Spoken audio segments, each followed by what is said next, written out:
I'm facing a problem with my Honda Civic. The brake lights stay on and won't turn off, even after the ignition is switched off. If you're having the same issue, do not worry. It's a very common problem in Honda vehicles and has a very easy solution. Let me show you how you can fix it. Go to the driver's footwell and look up above the brake pedal.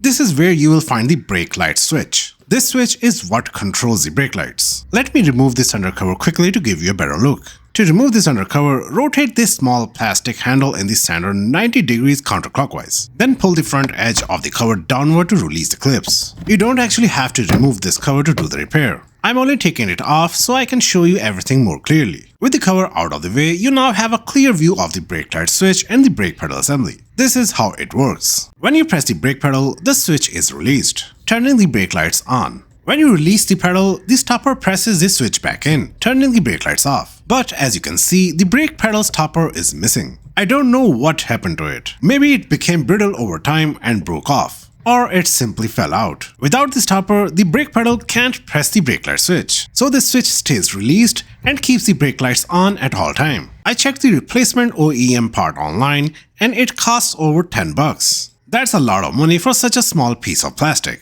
So I looked around my house and found this small round magnet that works perfectly. Just place it on the spot where the original stopper makes contact with the brake light switch. The magnet holds itself in place and works just like the factory stopper. If you don't have a magnet like this, you can simply tape a coin to the brake pedal. Or you can insert a plastic push clip if you have one that's the right size. With the magnet in place, the brake lights are now off when the brake pedal is released. Press the brake pedal a few times to make sure the brake lights come on when the pedal is pressed and turn off when you release it. If everything works as it should, the repair is complete. If you found this video helpful, give it a thumbs up and subscribe to Wisdom for more DIY automotive repair videos. Thanks for watching.